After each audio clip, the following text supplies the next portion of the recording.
سلام عزیزان، خوش آمدین به یکی از دیگر ویدیوهای آموزشی ما. خدا کنه که همتون جور صحتمند باشین و تا این دم لحظاتتان به خوبی و خوشی سپری کرده باشین. خب عزیزان، قسمی که در درس‌های گذشته خود حروف الفبا را با داستان‌های جالب و دیدنیش خواندیم و یاد گرفتیم که بعضی کلمات چه قسم هجا میشن. در این برنامه قرار است یاد بگیریم که اسم‌های جمع و مفرد چی است و کلمه ها به چند نوع است و کدام ها هستند. اول باید بفهمیم که مفرد خودش به چی معنا. مفرد یعنی مستقل، یک دانه، واحد و تنها. ایره برش اسمهای مفرد میگن. اسمهای مفرد به اسمهای گفته میشه که به یک شخص، یک جای، یک شی دلالت میکنه. مثلا یک کتاب، یک قلم، یک کتابچه. اگر برش بخوایم یک جمله نوشته کنیم، گرگ یک حیوان وحشی است. در اینجا هدف از گرگ یک دانه است. یا مثلا مثال بعدی ما درخت باعث سرسبزی می شود. در اینجا یک دانه درخت به شما گفتیم.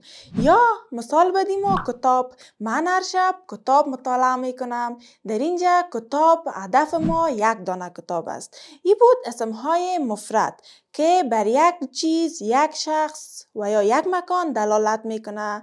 به تعقیبش میریم طرف اسمهای جمع. اسمهای جمع به چی گفته میشه؟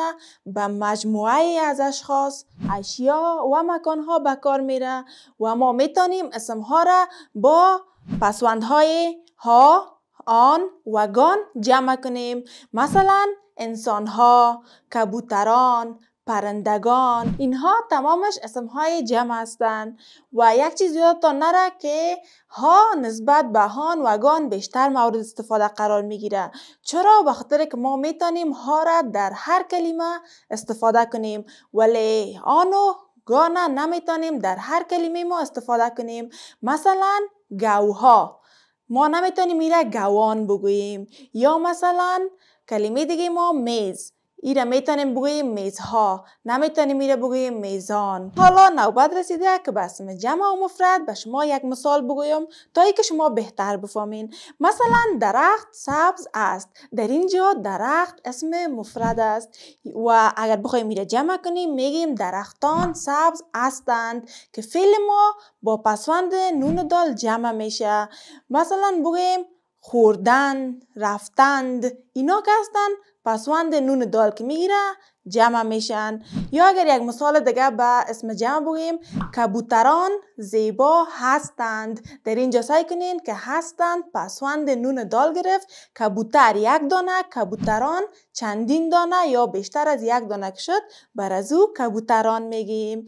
خب عزیزان، خدا کنه که فهمیده باشین که اسم جمع و مفرد چی است. حالا نوبت رسیده به کلمه های جداپذیر و جداناپذیر. کلمه های جداپذیر به کلمه های میگن که اگر ما رو تجزیه کنیم هر جزش معنا و مفهوم را ارائه میکنه. مثلا نو روز، در اینجا ببینین نو جدا و روز جدا. میتونیم که نو بگیم یک چیز مثلا جدید، روز هم که همه ما میفهمیم وقتی که دو کلمه با هم ترکیب شوه نو روز میشه. یا مثلا مثال بعدی ما خوشحال، اگر ایره تجزیه کنیم خوش جدا و حال جدا، این میتونه که یک مفهوم جداگانه را ارائه کنه. یا مثلا کلمه بعدی ما هوشیار است. اگر ایره تجزیه کنیم هوش جدا و یار جدا که میتونه اگر جدا جدا بنویسیم یک مفهوم را ارائه کنه. این بود کلمه هایی که ما میتونیم به شکل جدا بنویسیم. بعد از او به تعقیبش کلمه های جدا ناپذیر است. به کلمه های گفته میشه که مثل یک زنجیر است و ما نمیتونیم او را تجزیه کنیم. اگر تجزیه کنیم کدام مفهوم را به ما ارائه نمیکنه. مثلا انسان، اگر ایره تجزیه کنیم ان جدا و سان جدا، اصلا به ما کدام مفهوم را نمیده. یا مثلا حیوان، ایره اگر تجزیه کنیم اصلا کدام مفهوم را ارائه نمیکنه. ما کلمه های بیشتر داریم که اگر تجزیه کنیم معنا و مفهوم را به ما ارائه میکنه و بعض کلمه ها داریم که اگر جدا بنویسیم اصلا کدام معنا و مفهوم را افاده نمیکنه. و بعض کلمه ها داریم که اگر تجزیه کنیم یک جز آن معنا داره ولی جز دیگهش معنا نداره. مثلا مکتب که مک جز بی‌معنای کلمه است، تب درجه حرارت بدن انسان می باشه. و مثال بدیم ما اشخاص که اگر این را جدا بنویسیم، اش جزء بی‌معنا و خاص هم که شما میفهمین جزء معنادار کلمه ما است.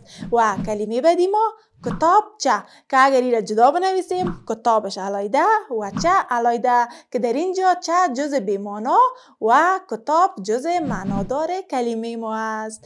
خب عزیزان، ما یاد گرفتیم که اسمهای مفرد و جمع چی است و یاد گرفتیم که کلمه ها به چند نوع است و کدام ها است. این بود درس این برنامه ما که از دریچه وطن باکس تقدیم شما شد. تا برنامه بعدی و درس جدید که من در خدمت شما قرار میگیرم، شما را به خداوند یکتا میسپارم. کامیاب و موفق باشین.